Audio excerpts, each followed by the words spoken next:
The offseason has been nothing but busy for the Los Angeles Rams, trading away their once franchise quarterback and 2 future first-round picks for Matthew Stafford to the Detroit Lions shook up the offseason.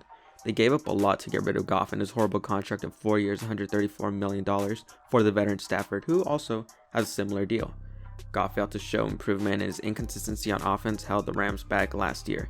Getting rid of Goff also came with another price, a $24 million dead cap hit. The Rams won the Super Bowl in 2018, which was not too long ago, and their defense is the best in the NFL by far. Being over the cap and having some key players hit the open market is what the Rams needed to address during the free agency period. I'll be grading the re-signings during this period, and I'll talk about the impacts of some of the players they let walk. I'll be doing this for both LA teams, so stay tuned next week for my grading of the Los Angeles Chargers offseason. Please consider subscribing to the channel. I'm going to be covering as much of LA sports as I can. I'm going to be talking about the LA Rams right here. Next week I'll be talking about the Los Angeles Chargers. And I'm going to be talking a lot more basketball, especially with the playoffs starting to come soon. So let's talk about the cap situation. The Rams were negative $20 million under the cap. But what the Rams did that saved them tons of cap space, around $20 million, was restructure the contracts of Cooper Kupp, Robert Woods, Jalen Ramsey, to be able to have them have team-friendly deals this year. So in the next upcoming years, the cap hits are going to be a lot bigger. But for this year, they are on team-friendly deals, as I mentioned earlier, helping save around $20 million in cap. And with that saved money and extra money to spend in free agency, they were able to re-sign some players, most notably Leonard Floyd, to a 4-year, $64 million deal. Leonard Floyd played great last year, had 10.5 sacks, and was great against the run. Leonard Floyd is now the 15th highest paid outside linebacker in the NFL, so that's really good value that the Rams were able to get him at.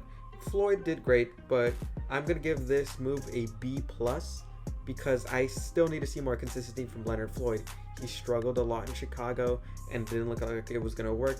This year with LA, he did really well. I'll have to see how he does for the next couple of years. If he can keep up the similar production, he will definitely be an A+ when I look at this move later on.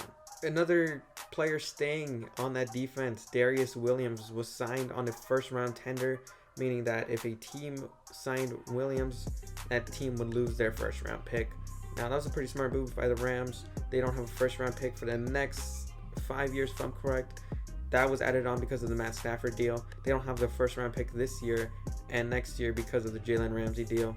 While a first-round pick would be helpful, Darius Williams was incredible last year, having a career year of 4 interceptions and allowing a 61% passer rating when being targeted. Williams is a great number 2 corner alongside Jalen Ramsey.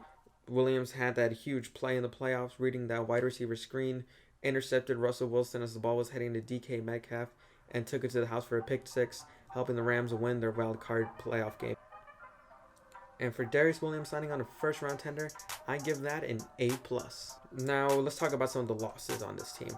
Most notably in the secondary, John Johnson III signed with the Cleveland Browns in a 4-year, $33 million deal. John Johnson is easily a top 10 safety in my books. I really thought he played really well. It was great in coverage, great at stopping the run as well from getting into the third level. And Johnson will be missed for sure, but the Rams were most likely planning on this departure, as in the last 2 drafts, they drafted Taylor Rapp, Jordan Fuller, and Terrell Burgess. Those 3 players will definitely be getting a lot more snaps and competing for that strong safety spot, so that'll be interesting to watch. Fuller last year was a stud, 6th round pick, played really well, and in the absence of Taylor Rapp, really stepped up his game, and he's going to be probably the biggest draft steal of the last draft.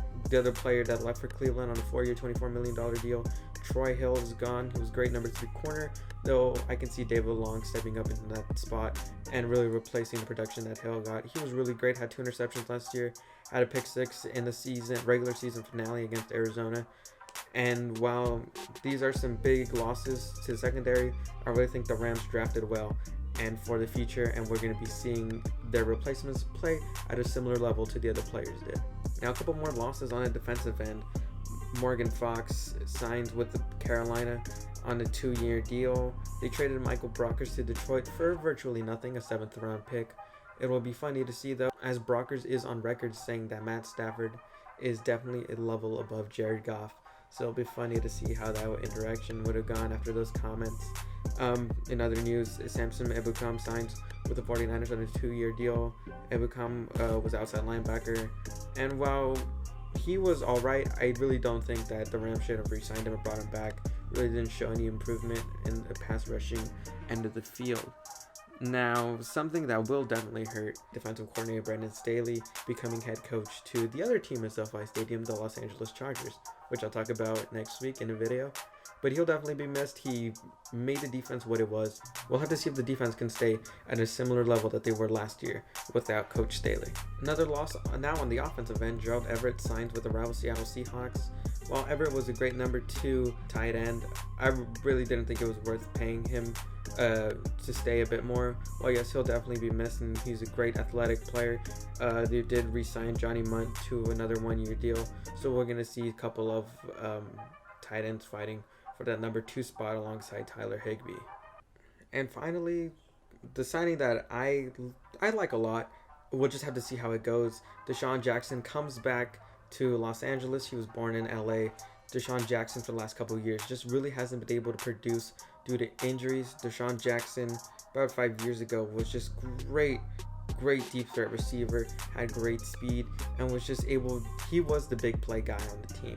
Now injuries and age have caught up to Deshaun Jackson, and while he isn't the same Deshaun Jackson from a couple of years ago, I can still see him being a big part of this offense and really contributing. Sure, he's a bit older and kind of did lose some of that speed, but he's still quick and he's still a great deep threat downfield. The only question with him is, can he stay healthy throughout the season? I'm going to give this signing a B-. And so yeah, this was a really quick video. Just wanted to talk about some of the moves the Rams made. And while I'm pretty impressed with the team so far, I really think they can be Super Bowl contenders in the next year. Like I said, this kind of depends on how the replacements of some of the defensive players that they lost play in the next season. Rams have 2 of the best defensive players at their positions. Their offense took a step with Matthew Stafford. So it's just now time to put this production on the field now. Thanks for watching, guys. In the comments, let me know, are the Rams a Super Bowl contending team right now? And if not, what do they need to get to that level? What players do they need to trade for? What players do they need to trade for? Who needs to step up? Let me know what the Rams need to do to become Super Bowl contenders. Thanks for watching, guys. Really appreciate it. God bless, and have a great day.